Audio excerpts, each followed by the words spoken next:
What's up, everyone? Marc Lobliner, TigerFitness.com, talking about that endogenous GH. I know as a supplement company owner and a guy who relies on supplements for a lot of things, one is to pay my mortgage and all that, there's some categories of supplements that I don't agree with that I'm honest about. And I have seen tremendous results with things like Barracuda, which is my testosterone booster, with D-aspartic acid providing a 40% increase in testosterone. 40% is not enough to induce muscular gains. However, 40% is something that it's like, well, if you have 100 test and you increase by 40%, that's 140. You know what I mean? That's nothing to shake a stick at. If you have 1,000, that's 1,400. That's a big increase within 8 days. I think that's something that while it's not enough to induce muscle growth, it provides an environment that's a bit more anabolic to support muscle growth. And one thing that I haven't really warmed up to, and I haven't found a reason to warm up to, and I haven't seen the real world data on it, is endogenous GH increase. One good way to increase your endogenous GH, meaning GH provided by your own body, is to starve yourself. Hence why early morning training used to be espoused for its reasons, one being it increases your GH response. However, you're starving. And I believe without substrate, you're not going to have the energy and you're not going to make the gains that you would. That's why I'm not a huge fan of training in a fasted state. Never have been, never will be. I've tried it and I remember doing one arm rows and just almost falling over and hitting my face against the rack.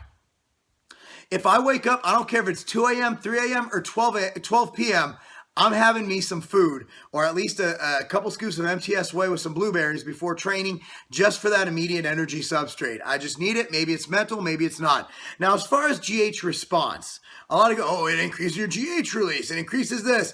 And you don't want to eat too close before bed. No carbs before bed, because it's going to blunt your GH response. Now, the thing is, to increase your GH response usually requires somewhat starving yourself at some point, whether it's avoiding foods before bed, or avoiding foods in the morning, both of which I'm not going to recommend. While I'm not one of those 8-meal-a-day NPC tards, I'm also one of those guys who realizes that sometimes it's just not right. You don't need to starve yourself and feel like crap if you don't have to for this magical promise of some magical GH spike that's going to send you into just epic fat loss and muscle gains, and that's just not going to happen. So what I wholeheartedly recommend is now there are some things like arginine pre-bed in super physiology. I'm talking like 10-gram doses, before bed, and L-Dopa, and these things might increase your GH. And for that, if you want to try it, if you want to try HGH Up or HGH Pro or other HGH, now a lot of these like HGH Pro, I believe AI Sports, even if it doesn't increase GH, I like the ingredients and I like their effects on the body. So even if it doesn't do the GH thing, I'm okay with that. I've done a review video on that saying, hey, even if it doesn't increase GH, I'm okay with this ingredient set. But if you think, now here's the deal. Injecting GH, I think it has some good anti-aging effects. Now, injecting test works. Steroids work, kids. Now, injecting GH, I really don't know if it has any of the effects in normal dosing that people say it was. I've seen people inject 1 to 2 IUs for years and not get anything above what I think they would have gotten without it. I've seen people inject fucking 20 or 30 IUs a day, which is, the cost is through the roof. I mean, it's astronomical. You'd have to be beyond upper middle class to afford that. And they get results, but they're also taking everything else under the sun. Someone who's going to take that much GH is also going to take tons of insulin, gobs and gobs of steroids, gobs and gobs of peptides, everything they can get their hands on, and price is an issue because they're doing gay for pay.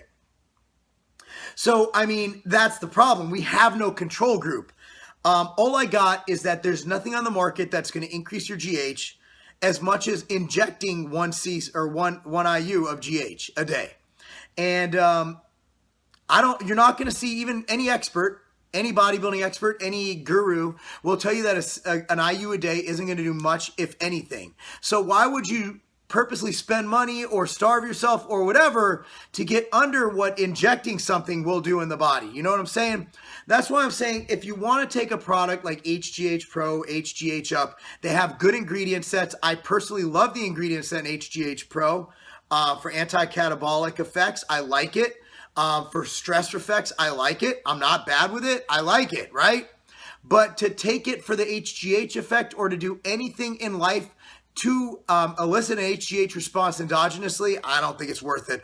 I'm Marc Lobliner, TigerFitness.com. Just trying to increase your GH endogenously, naturally. Thinking it's going to do anything for you, man, that's probably not going to work. And that's not a game.